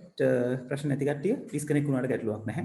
right? ඊළඟ සතියේ 5ට අපි හම්බෙනවා. අද 5යි කාලේ වෙනකන් ඉන්න උනා මං චුට්ටක් පරක් වෙච්ච නිසා. right? ලබන සතියේ 5ට අපි හම්බෙනවා සාමාන්‍ය විදියට. right? thank you very much. අද 4ටද හතර sorry 5 නෙවෙයි 4 sorry මගේ mistake එක. good night sir Have a good day. Good night. අයෝන් sir good night sir good night Right. Okay. Good night. සස්මිට ටච් පෙන් එකක් කියන්නේ ස්ටයිලස් එකක් එක එක ගණන් වලට තියෙනවා. ස්ටයිලස් ගන්නකොට අපි සැලකිලිමත් වෙන්නේ ස්ටයිලස් එක මේ අපේ ඩිවයිස් එකට සපෝට් කරනවද කියලා. හැම ස්ටයිලස් එකක්ම හැම ටච් ස්ක්‍රීන් එකකටම සපෝට් කරන්නේ. එතකොට ටච් ස්ක්‍රීන් එකකට ස්ටයිලස් එකක් ගන්නවා නම් ඒ ටච් ස්ක්‍රීන් එකත් එක්ක චෙක් කරලා බලලා ගන්න එක තමයි හොඳම දේ. ඒ ගන්නකොට ඉතින් අපි සැලකිලිමත් වෙන්න ඕනේ මේ ස්ක්‍රීන් එක හීරෙනවද, ඩැමේජ් වෙන ස්ටයිලස් තියෙනවා සමහර වෙලාවට, එහෙම ඒවද කොහොමද කියන එක ගැන පොඩ්ඩක් සැලකිලිමත් වෙන්න ඕනේ. right? ස්ටයිලස් සාමාන්‍යයෙන් වාට රුපියල් 1000 2000 ඉඳලා 20000 30000 40000 වෙනකම් නේද? Apple pen එකක් කියලා කියන්නේ ස්ටයිලස් එකක්. ඒ ගණන් වලට වෙනකම් යන්න පුළුවන්. ඉසිත Windows 11 අප්ඩේට් කරන්න හිතාගෙන ඉන්නවා. නමුත් පොඩ්ඩක් ඒ ගැන හොඳට හොයලා බලලා තමයි අප්ඩේට් කරන්න හිතාගෙන. තාම අප්ඩේෂන් දීලා නැහැ. ඉන්සයිඩර් ප්‍රෝග්‍රෑම් එකේ ෆ්‍රී අප්ඩේට් එක දීලා තියෙනවා. මොකද පුතේ? ඉන්සයිඩර් ප්‍රෝග්‍රෑම් එකේ ගිහලා රෙජිස්ටර් වුණාම ෆ්‍රී අප්ඩේට් එක ගන්න පුළුවන්. මේ Windows 11 වලද? ඔව් සර්. 10 එකේ ගිහලා රෙජිස්ටර් වුණාම ඔටෝ තියෙනවා සර් අප්ඩේට් එක. right. normal අර එන්නේ කර්නල් අප්ඩේට් වගේ තියෙනවා සර්. එතකොට මේ තාම Microsoft ලගෙන් අප්ඩේට් එක රිලීස් කරලා නැහැ නේද? ඒගොල්ලොන්ගේ IS එක රිලීස් කරන තුනස අප්ඩේට් එක රිලීස් කරා. රිලීස් කරාද? මං අද ගිහිල්ලා මම බැලුවා ඩිවයිස් තිබ්බේ මේ රිලීස් කරලා මේ ඉන්සයිඩර් ප්‍රෝග්‍රෑම් එකෙන් රෙජිස්ටර් වුණාම දෙනවා. GB 5.5මාරක් විතර යනවා. GB 5.5මාරක් විතර වගේ යනවනේ. ඔව් සර්. එතකොට ඒකටත් අර 64GB ෆ්‍රී ස්පේස් එක තියෙන්න ඕන කතාව උවමනාද? 60GB එකක් තියෙන්න ඕනේ හાર્ඩ් ඩ්‍රයිව් එකේ C එකේ. එහෙමනේ. අපේ අර දැන් සාමාන්‍ය ඉන්ස්ටෝල් කරද්දී අර ඩෙස්ක්ටොප් වල C ඩ්‍රයිව් එකේ තියෙනවම නැති වෙනවනේ. ඔව්. මේකේ ඒගොල්ලන්ගේ අප්ඩේට් එකේ ඩෙස්ක්ටොප් එකේ නෝට්පෑඩ් එකක් ගන්න නැති වෙන්නේ නැහැ සර්. ඊට කලින් සර් BIOS වල ගිහලා security boot එක ඔන් කරලා ඉන්න ඕනේ. එහෙමද? ඔව් සර් නැතුව මේ APA version එක සර්. අප්ඩේට් එක මේ හරියට ඉන්ස්ටෝල් වෙන්නේ නැහැ. පොඩක් හොයලා බලලා කරා නම් හොඳයි. 10 වල ඉඳලා එපා වෙලා නේද තිබ්බේ. 10 වල නෑ 10 උත් තාම හරි ඉන්ටරෙස්ටිං ඒකේ අප්ඩේට්ස් එනවනේ. 25 එක ඔෆ් වෙනවලු නේද? මොකද පුතේ? 2025 වලදී ඒක මේ ඔෆ් වෙනවලු නේද? ඔව් ඔෆ් වෙනවා කියලා කියන්නේ තවදුරටත් අප්ඩේට්ස් නොදී ඉඳි. දැන් Windows 7 එකට එන්නේ නෑනේ අප්ඩේට්ස්. 25 එකේ අප්ඩේට් ස්ටොප් කරනවා 10. ඔව් එහෙම දෙයක් තමයි. මලීෂා Python ද Java ද කියන එක ප්‍රෝග්‍රෑමින් වලදී මෙහෙමයි. අපි ප්‍රෝග්‍රෑමින් කියලා අපි ඉගෙන ගන්න ඕනේ පුතේ ප්‍රෝග්‍රෑමින් කන්සෙප්ට් එක සංකල්ප. එතකොට ඔයාට ඕනම ප්‍රෝග්‍රෑමින් ලැන්ග්වේජ් එකක් පාවිච්චි කරන්න පුළුවන්. ඊට පස්සේ තියෙන්නේ ප්‍රෝග්‍රෑම් එක කරන විදිහ. කියන්නේ ප්‍රෝග්‍රෑම් එකේ තියෙන සින්ටැක්ස්. ඒක අපි හරියට අර භාෂාවන් කතා කරනවා වගේ තමයි. ඔයා කතා කරන විදිහ දැනගත්තම ඔයාට භාෂාව හුරු වෙන්න තමයි තියෙන්නේ. right? සස්මිත RAM එකයි ROM එකයි ගැන RAM එක ROM එක කියන්නේ මොකක්ද කියලාද මගෙන් ඇහුවේ?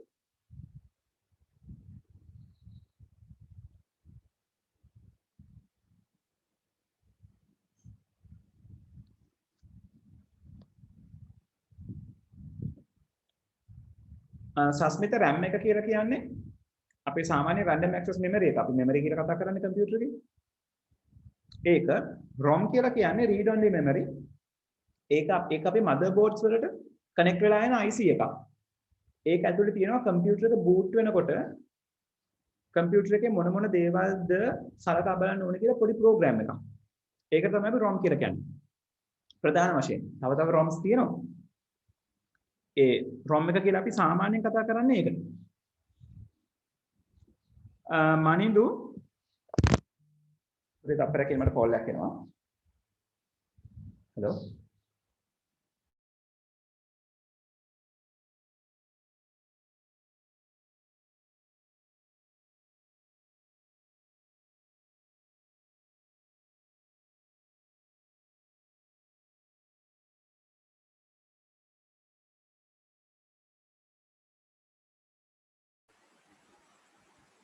පුතාලා මට තප්පරයක් දෙන්න මේ ඉංග්‍රීසි group එකට 6ට පටන් ගන්න කියලා අනිවාර්යයෙන් දාන්න ඕනේ. තප්පරයක් ඉන්න. Sir, thank you sir. Good night sir. හරි පුතේ good night. good night. මනිදු Windows 10 දාගන්න හොඳම ක්‍රමය කියලා කියන්නේ හොඳම ක්‍රමය තමයි Windows වෙබ්සයිට් එකෙන් ඩවුන්ලෝඩ් කරගන්න එක.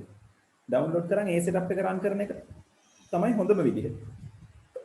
ඒකට හැබැයි ඉන්ස්ටෝල් කරන විදිහ ඔයා හරියට දැනගන්න ඕනේ. කියන්නේ අර bootable pen එකකින් හරි bootable CD එකකින් හරි තමයි මේ වැඩේ කරගන්න ඕනේ. right? සර් ඔබදේ මේ මට පොඩි ප්‍රශ්නයක් තියෙනවා සර්. දැන් මගේ ලැප් එකේ මේ ස්ක්‍රීන් එක ඩිස්ප්ලේ එක ගිහිල්ලා තියෙන්නේ. ඉතින් ඒකට මේ පිටින් ගෙනහලා මොනිටරයක් මේ VGA කේබල් එකකින් සෙට් කරලා තියෙන්නේ. දැන් මට Windows අප්ඩේට් කරන්න බෑනේ සර්. මේ අර boost menu එක මට පේන්නේ නැහැ. මේ ලැප් එක on කරා. මට පේන්නේ welcome එක තමයි මුලින්ම පේන්නේ. ඉතින් එතකොට මම මේ අප්ඩේට් කරලා boot menu එක බලා ගන්න පුළුවන් වෙන්න ඕනේ extend කරලා තියෙන screen එකට. එහෙම බෑනේ සර්. මට ලැප් එකේ ස්ක්‍රීන් එකේ ලයිට් එක පේනවා.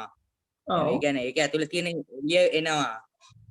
මේ වෙල්කම් එකට ආවම තමයි මේ මොනිටරයට ෂෙයා වෙන්නේ. නෑනේ ඔයා හරි එහෙම ගැටලුවක් වෙනවා. හැබැයි ඒ වුණාට නෑ එහෙම වෙනවද? එහෙම වෙන්න බෑනේ. අපි සාමාන්‍ය එක්ස්ටර්නල් එකක් දීලා තියෙනකොට VGA එකෙන් එයා ඒ එක්ස්ටර්නල් එක ඩිටෙක්ට් කර ගන්නවා ඔටෝමැටිකලි.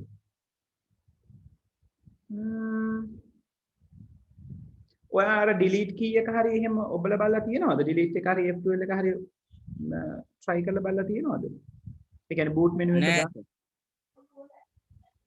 ඔයාගේ තියෙන ඒ කියන්නේ ඔය තියෙන මොඩල් එකට අදාළව හොයාගන්න boot menu එක ගන්න press කරන්න ඕන key එක මොකක්ද කියලා. සාමාන්‍යයෙන් delete key එක හරි F10 නැත්නම් F12 මට මතක විදිහට. ඒක ඔය මේ Windows 10 ද පුතාගේ තියෙන්නේ? නෑ 7 සර්. ඉන්ටර්නෙට් එකේ හෙව්වනම් Windows 7 වලට අදාළව boot menu යන්න හරි නැත්නම් ඔයාගේ කම්පියුටර් මොඩල් එකට අදාළව boot menu යන්න හරි හෙව්වනම් ඔයාට හොයාගන්න පුළුවන්. right? ඒ key එක press කරලා බලන්න. මම හිතන්නේ extended මේ monitor එකේ පෙන්වන්න ඕනේ. නැති වෙන්න බෑ. හරි.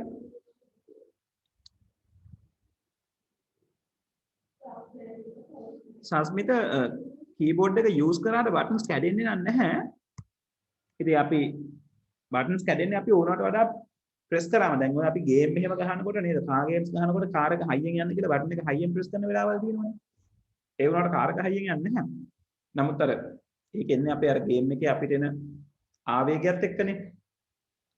ඉතින් ගේම්ස් වගේ ප්ලේ කරනවා නම් හොඳම දේ එක්ස්ටර්නල් කීබෝඩ් එක පාවිච්චි කරලා ප්ලේ කරන එක.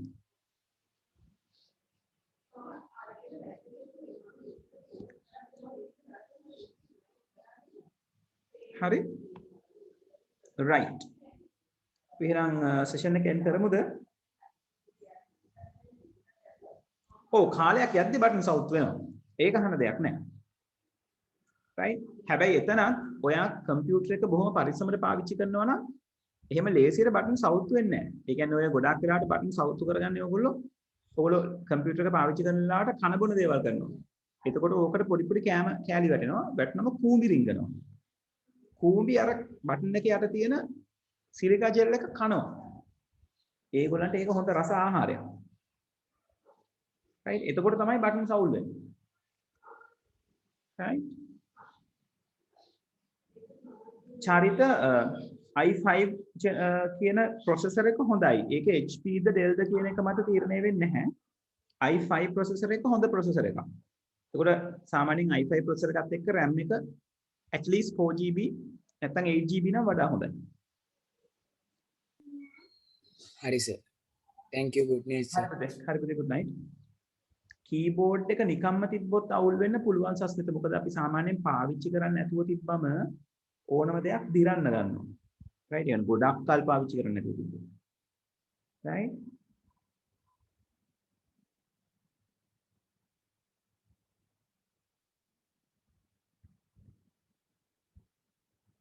හරි. අපි එහෙනම් හරි පුතේ good night. අපි එහෙනම් අද සෙෂන් එක එන්ඩ් කරමු. මම 6ට අනිත් කට්ටියගේ වැඩේ පටන් ගන්න ඕනේ. right? Okay, good night.